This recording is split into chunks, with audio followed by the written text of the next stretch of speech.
22 past 6. Well, as you heard, he's not very happy. Senator David Leyonhjelm says he's been dudded on his deal on shotgun laws. So what will it take to win him over on the ABCC laws, which have just passed the lower house? Let's see if he'll tell you. Welcome back to the program, Senator. Good afternoon. What exactly were you promised by the government? Well, I had a deal. I think you've seen the email, which was that the import ban on the 7-shot lever-action shotguns would lapse in 12 months. So that's what I was promised in exchange for my vote. Then when the import ban was due to lapse, they reintroduced the ban, and I was told by Michael Keenan, the Justice Minister, I never intended to allow it in anyway. So I was promised that the ban would be lifted, and it wasn't. So he not only did he break the deal, but you're saying he boasted that he never planned to commit to it anyway. Well, he denies that. He denies that that was his intention, but that was certainly the effect. Irrespective of what he was thinking at the time, I think there's no doubt the deal was made in very bad faith. I think they thought they were getting a very good deal, getting my vote, and they weren't giving anything in return. And indeed, that's how it's worked out, although I suspect they probably thought that they would achieve the same result in another way, perhaps. The Justice Minister confirmed that there was an agreement on a sunset clause, but insisted there had never been an understanding that the ban would definitely be lifted. Well, I mean, what's the point of lifting the ban? They did introduce a regulation to lift the ban. Did they mean it when they introduced a regulation to lift the ban? That regulation is on the books. You can look it up if you want to. And so what's the point of doing that if you don't intend to do it? That doesn't make any sense to me. I've heard Peter Dutton on Sky News a little earlier say there was no deal with you on migration laws in exchange for a sunset clause on the ban to expire in August this year on the Adler shotgun. So he was saying there was no deal linking the two. They were separate things. Is he wrong? Well, yes. I mean, you've seen the email. It says, after going through the sunset clause in relation to the import of that particular shotgun, it says, in return, Senator Leyonhjelm will vote against the Labor amendments. So now this afternoon, why I find this so interesting, well, of course, it's very interesting, but is that we've seen in Question Time, we've seen on Sky now, these ministers say that that's not what happened. When you see them say that, what do you think? I haven't seen them say that. I watched the Prime Minister in Question Time today. I've been in Senate estimates for much of the day, and so I don't follow everything that happens in the House, so I'm sorry I can't answer that.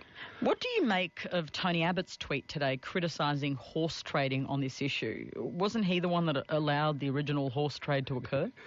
Yes, indeed, he was. He was the Prime Minister at the time. So what did you think when you heard about the tweet or saw it? Yes, I thought he's got a short memory. He obviously doesn't recall what occurred under his prime ministership on this issue. This was a deal. We're always doing deals and to get crossbench support. Do you think he didn't know about the deal or forgot about the deal, or was he being mischievous? Yeah, I can't guess about that. I would say if he recalled the deal, he wouldn't have said anything. He wouldn't have made that tweet. So he either didn't know about it or forgot about it. But no, I can't speculate. Okay, so to be clear, were all your dealings during that time entirely just with these ministers? Yes, it was, yes. Okay. By your own admission, the gun laws are staying as they are for now. So what will it take to get your support on the ABCC? Yeah, well, I actually never sought a change in the gun laws from the National Firearms Agreement. Keenan is seeking to make the gun laws worse by imposing this additional restriction on the lever-action shotgun. So what I'm trying to do is maintain the status quo. I'm perfectly happy if there's no change to the National Firearms Agreement, if it stays exactly as it is, and this import ban on the on the lever-action shotgun is removed, as it should be, because there's no particular reason under the NFA why it should be treated any differently from any other shotgun or any 10-shot rifles or 10-shot pistols. So I'm not attempting to loosen anything. I'm just attempting to maintain the status quo. Okay, but there's still an issue now about what will happen after the temporary ban, right? So I just asked Tony Burke, and he said he doesn't think that the Adler should be allowed in at all. Mm. But if the government does allow it in, what category should it be in? Well, if it came in under the current National Firearms Agreement, it would be in Category A, like all other shotguns. I have suggested to the government that if they want to make a change, that they could put it into Category B. Category B simply means that a firearms licensee, has to give a reason why they need a Category B firearm. So Category B mostly now just includes centrefire rifles. Now, if somebody says, well, I need a centrefire rifle because I'm going to shoot sparrows on my farm, well, they won't get one because you don't need a centrefire rifle to shoot sparrows. So all it does is require you to justify why you want it.